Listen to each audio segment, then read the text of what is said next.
The salty sea air, luxury amenities, entertainment, and exotic destinations make cruising a dream vacation for many. But for some, that vacation can turn into a nightmare when the cruise ship encounters dangerous weather. In May, the Carnival Sunshine was returning to Charleston, South Carolina from the Bahamas when it encountered a powerful storm, making conditions on board terrifying and dangerous for the passengers and crew. Video from passengers show hallways flooded with water and floating debris. Crystal Shepard and her family say it was hard to even stand up, and the only way they felt safe was to stay in their room. And you pretty much just had to lay on your bed and hold on because you couldn't stand up straight.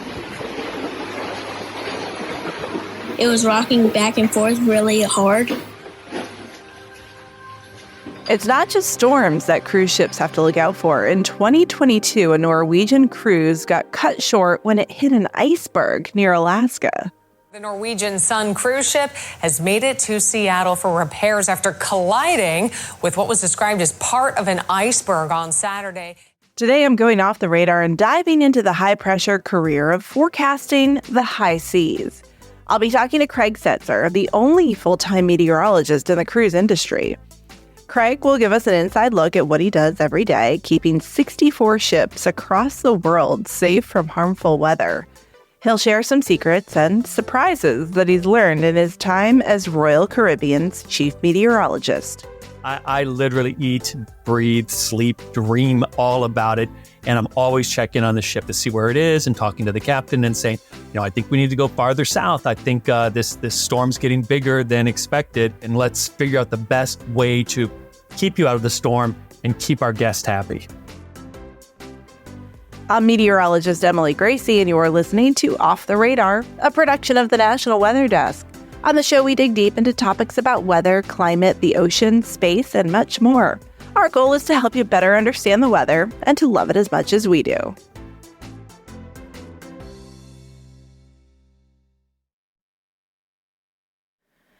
Welcome back, everyone. Off the Radar has been on a bit of a holiday break for the past 2 weeks, but we're back and we have some great episodes coming up in January. And today happens to be one of those episodes. I'll be talking to Craig Setzer. He's an Emmy Award-winning meteorologist with nearly 4 decades of broadcasting experience. He's also a certified consulting meteorologist from the American Meteorological Society and has run a successful forensic weather business for years. Last year, Craig took on a new role as Royal Caribbean's chief meteorologist. So today I'm talking to Craig all about this fascinating job and very intense job. Happy New Year. Thank you to all my loyal listeners, as well as anyone listening for the first time today. I hope you enjoy my conversation with Craig Setzer. Craig, let's talk about cruise forecasting. This is a really cool job, a job that many people may not even know exists, but so important. I went on a cruise last year. Weather was definitely an issue. So can you start by telling me a little bit about your job and what your responsibilities are and what like a day in your life looks like? So most of our ships, in fact, all of our ships use just basically a weather vendor for their day-to-day weather forecast. And most of the time, the weather's really good. I come in when there are what we call critical ship deviations, which means they might have to change their itinerary or a port that they're going to might be impacted by the weather. And we have to figure out, are they going to miss that port? And if they're going to miss that port, is it going to impact the guests? So I speak directly with the captains on the ships. They reach out to me when there's a big weather deal. Otherwise, they can handle everything on their own. Interesting. Yeah, I bet they have a good amount of weather background, kind of like pilots, just because it's what they do. It's their entire lives to be good at this. Are you the only meteorologist for Royal Caribbean, or do you have a whole team of meteorologists? It's surprising. I'm the only in-house meteorologist in the entire industry. And unfortunately, in the maritime world, I know it's shocking, right? In the maritime world, there's kind of this attitude that I think is a little bit lagging the industry, which is, it was the weather, what could we do? And I'm like, no, no, no, no, no. We've gotten really good at predicting the weather, and we can take our weather margins, let's say, and kind of shrink them down so that normally when a ship might get into a storm, I can say, nope, we need to go a little bit farther away from it. And when looks like a storm's coming and I say, no, I think we can make it, then that kind of like gives better, I don't know, safety and even efficiency to our ships. Interesting. So you have to have a huge amount of, you have the weather knowledge, but a huge amount of, I don't know, this maritime forecasting expertise too. Did you have to do additional training for that? Where did that come from? Because I don't think I could just look at forecasting out over the ocean and have that ability right away. Right. So I've lived in Miami for a quarter century, and I used to own a sailboat, and I would race that sailboat, and I even got a captain's license. So I kind of got some of my nautical background there, and that really helps when it comes to speaking with the captains, talking to them about going to a great circle route versus a rum line or an optimized route, things like that. Port, starboard, fore and aft. I know all of those terms, so I can speak more easily with those who are using my forecast. But the captains usually use me as a second set of eyes. Like they'll look at the weather charts, they'll reach out and they'll say, Craig, I think we might have some big seas here. And even though our ships are very, very redundant and very safe, our passengers are our cargo, basically, and we want them to have an enjoyable cruise and voyage, too. We don't want it to be something where everybody is not feeling well. So my sensitivity for the ships is, are we going to keep it, of course, safe first, which is without question. Two, or at least we're going to make it an enjoyable voyage, an enjoyable vacation for the passengers. Okay, this makes more sense now. Okay, so I was on a cruise last year. I won't name any names, but rhymes with Schmarnival. And it was a rough ride. We were out there. There was a storm. We never made it to one of the ports. And then we were delayed in another one. And then we just spent a day at sea, kind of just rocking and rolling. And the whole time I was thinking, surely there's somebody who is a meteorologist who is helping make these decisions, but clearly not. So it seems so crucial to have you in this role and like a huge advantage for one cruise liner over another to know that there is kind of this comfort. But it's also going to be so much pressure. So like, are you making the decisions whether to cancel a port of call, or is that somebody else's decision and you're just kind of advising like, yeah, you could, but like you're going to be really bumping into the dock there? Right. So ultimately the captain has the final say. He's responsible for the vessel and those aboard the vessel. I come in and discuss with the captain, which is great. These folks are super smart. They really know their stuff. And so we'll discuss what maybe will delay an arrival, maybe we'll come in early. But what you described as your unhappy experience is kind of my worst nightmare. And I live with that. When I've got a ship that might be going through some bigger seas or has a crossing or something like that, I literally eat, breathe, sleep, dream all about it. And I'm always checking on the ship to see where it is and talking to the captain and saying, I think we need to go farther south. I think this storm's getting bigger than expected and things like that. It's funny because there's this quote Wayne Gretzky, the famous hockey player, said, which was, I don't follow the puck. I look to where the puck is going. And that's kind of the way ship weather routing is. I don't look where the ship is. I look where it's going and how the weather's going to evolve over where that ship is going to be. Or in this case, I'm responsible for 64 ships. So it's a busy job. So I don't really have a typical day in the life of Craig. It's some days are the moment I wake up to the moment I go to bed. It's ship deviations, routing, things like that. And some days the weather's calm and I'm like, now I can do other things for a change. Yeah, kind of like a lot of meteorologists. Right. The ups and downs. Okay, so you said 64 ships. How, on any given day, how many are out at once? So all of our ships, and this is where it becomes a challenge, they're global. So I've learned about like all different parts of the globe. In fact, what I've had to do is learn the Southern Hemisphere too, because we have ships in Australia and New Zealand. And I basically take a weather map and turn it upside down.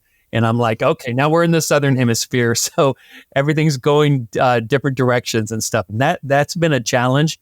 But I've learned more about like maritime geography around the world than I ever thought I would know. I'm based in Florida, so this is my backyard. But now like the Caribbean is my backyard, the Western Atlantic is my backyard, the Mediterranean now, and the Western Pacific. Those are areas that I'm constantly learning and trying to get better at. Okay, so on a quiet day, are there sometimes like no ships out? And then on a busy day, are there like dozens of ships out? Right. So we always have ships out. It's a 24/7 job. But I see it as quiet parts of the globe. And so right now, for this moment, I'm in a quiet part of the globe, but I'm looking, is there going to be a storm in the North Atlantic that's going to impact a crossing that we have on a ship that's coming from the Mediterranean? Most of my ships during the wintertime and the Alaskan ships, they relocate in the Southern Ocean, Australia, and New Zealand. And most of my Mediterranean ships come over into the Caribbean. It's good in a way because they're all in one location and it's easy to kind of, it's like sheep. They're like all together. So I can keep an eye on them. But the problem is if I have a big storm that's impacting the Gulf, the Mediterranean, and the east coast of the U.S., then all of my ships are impacted. And so then it's like, okay, let's take you first, you second, you third, and let's figure out the best way to keep you out of the storm and keep our guests happy. So a couple of weeks ago, there was like some very turbulent weather in the Gulf of Mexico, that low that formed and then kind of moved up the coast. And there were ships being rerouted. It just going off of my memory. So I'm curious what your experience was like with that. Was that chaotic? Were you having to make the decision to bring in ships with that low? It is very, what happens is that because our ships are foreign flagged, which means they're registered in other countries, we have a thing called the Jones Act, which applies to our ships. And the Jones Act means if you sail from a U.S. port, you must visit a foreign port before you return to a U.S. port. So I can't have a ship go from, say, Port Canaveral to Fort Lauderdale and back to Port Canaveral. They have to go to a foreign port. We have destinations in the Bahamas, but not a lot. And so if we have a big low pressure system moving across the Bahamas, all of a sudden I can't send any of my East Coast ships to the Bahamas. They have to go maybe south to Mexico or to Haiti or the Dominican Republic or other places. So it's this moving pieces kind of game. And then once you start moving a few ships, you cut off the access of other ships to go to those destinations because those ships are already going to be docked at those locations. So now you're thinking, well, where can I send another ship and can he make it and get back in time that it doesn't mess up the next itinerary? So it's this constant challenge of, it's not managing chaos, but it's almost on the edge of managing chaos. Why does that act exist? There's got to be a reason for that. Back in the 1880s, there was a provision to protect the U.S. maritime industry, merchant marines. And then back in World War I, when much of the U.S. Fleet was impacted from the war, the government didn't want foreign ships coming in and taking away American jobs and American naval interests. But the act has been preserved and it remains, and we kind of just live with it. It's just one of the things that I work around because the downside is like and it's managed by the Customs and Border Protection, CBP. If we miss a foreign port, it could be a multi-million-dollar fine. So we always are very careful to make sure we get our foreign ports in. Wow. So, okay, so you have your hands full with like everything going on globally, weather-wise. Are you ever having to forecast for the ports themselves, even kind of inconvenience weather, like raining on people as they're waiting in line? Or like in Charleston this past week, people came back from a cruise and all of their cars had been completely damaged due to flooding. So the weather that I deal with is twofold. It's one, what we call voyage weather, which is the weather while you're underway, while you're at sea. And then that's where we try to avoid, I should say, big seas, because the ship really can handle the wind, no problem. But as the seas get bigger, the voyage becomes more uncomfortable and things like that. So that's one of the aspects of it is the voyage weather. And most of our itineraries are pretty much baked in the cake. So there's not like, oh, well, let's just go over here. No, we kind of still have to go in a certain from port to port or some itinerary that's already planned. The other side is what I call port weather, and that is where can we get into that port Are the winds going to allow us to get into the port? Maybe it's a tendering port where we drop anchor and then we have little ships, tenders come alongside and they take the passengers or the guests to a port. In that case, the waves can be fairly small, maybe 6 or 8 feet, but the passengers can't get off of our ship, which is just sitting gently, and get onto this little vessel, this tender, which is going up and down. So the port weather is something that I'm always watching to. Rain and stuff like that, in many ways, that's the least of my worries. It's the waves, and in many cases, it's also the wind. So I imagine these ships are kind of diverse as well in like size and age and capability. Have you spent much time on the ships themselves or even taken a cruise to kind of get the experience of a passenger? So when I joined Royal Caribbean Group 6 months ago, it hasn't even been a year, the one thing I knew that I brought was a lot of meteorological experience. But I didn't have the experience of how will the ships use my knowledge, and I didn't want to disrupt the workflow that they had. So I did these short, what I call work cruises, where I spent a lot of time on the bridge watching the officers, watching how the captain and everybody handled what I was providing, and make sure that I was giving them something that wasn't going to, basically it was kind of the rule, do no harm. Give them tools that they can work with, but don't upset kind of the apple cart and make their decision-making process disrupted in any way. Did you hit up like, a pina colada or maybe a water slide while you were there? So the first time I got on, I thought, well, I'm on the ship. I guess I'm working 24/7. And I literally worked. I worked remotely from my laptop, and then I was also on the bridge a lot. And then I talked to the folks, which we call shoreside. So there's shipboard and there's shoreside parts of the operation. And I said, when I'm on a ship, I don't have to work 24/7. And they're like, no, you're off the clock for part of the time too. So I've taken some longer cruises now on different ships just to learn how the different ships manage the weather, their tolerances, their thresholds. And yes, I had a pina colada after I got off my day schedule. So did you get a feel for like how weather impacts everyone on the ship, like the passengers, but then also people who are like carrying plates in the dining room? So it's amazing how like within Royal Caribbean Group, there are all of these little gears that are turning, and they're turning kind of in synchronicity. They're all moving together. So the ship itinerary, the fueling, the provisioning, the shore experiences, the airline flights coming in, the drive-in passengers, things like that. All of these pieces are moving together. And my little cog, the weather cog, if it kind of like jumps a little bit or stops or something, it impacts all these other things. So I'm painfully, to an extent, aware of how much impact the weather is on what's going on. And I make all of my decisions very, very carefully. It's not like, there's this unfortunate joke in meteorology, which is, you can be wrong 50% of the time and still keep your job. If I'm wrong one time, we serve 6 million passengers a year. If I'm wrong one time for 1%, that's like 6,000 passengers who have had a miserable experience. So I literally have to feel like I have to be right every single time. Tell me the comparison between doing this and being a television meteorologist, because you did that for so many years and then you've really kind of shifted past here. And then you also have this forensic experience. So tell me, can you compare the different things and how they are similar and how they're different?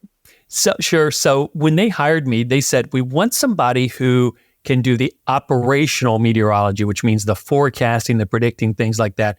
But we also want somebody who can do public facing if it's needed, which means get on camera, describe to the guests or to whomever, here's the weather situation, here's what we're doing proactively, and here's how we're going to salvage your vacation by not going to this place where the weather's going to be really bad. Instead, we're going to go to this different place. And I wish there was something better we could do, but unfortunately, this is the weather situation. So they wanted somebody who could speak to that.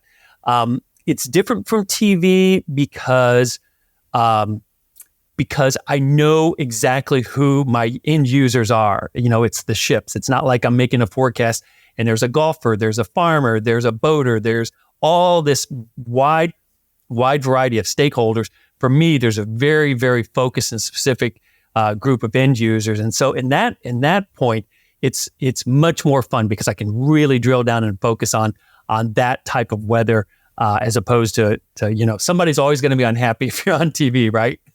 Yeah, oh, for sure. Okay, you said 6 months you've been doing this. Any surprises pop up? Anything really shock you in that 6-month period that you didn't expect?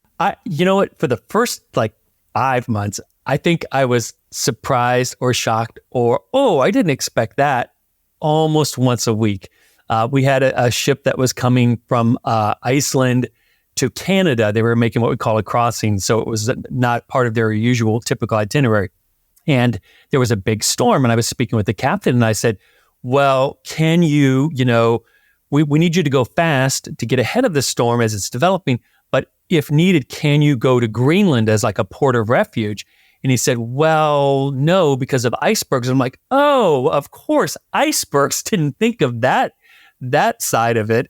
Or did we learn nothing from Titanic? Right. No, we didn't want it to be the Titanic cruise. Fortunately, the vessel turned out fine. The cruise turned out fine, and the passengers actually liked a little bit of excitement from the bigger seas. That they were European passengers.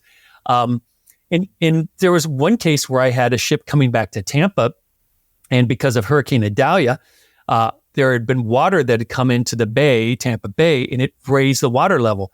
And our ship couldn't get under the Sunshine Skyway Bridge until the water drained out. It's called the air gap between the bottom of the bridge and the top of the mast on the ship. And I was like, I didn't expect that. So just all these different things you kind of never think of that are all at play. Do you think that this is going to become a trend that other cruise liners will get on board here and hire meteorologists, or that Royal Caribbean will expand the team? So Royal Caribbean has been so gracious and giving me the opportunity to hire a second meteorologist. So I'm literally doubling my department size within 6 months. I'm thrilled about that.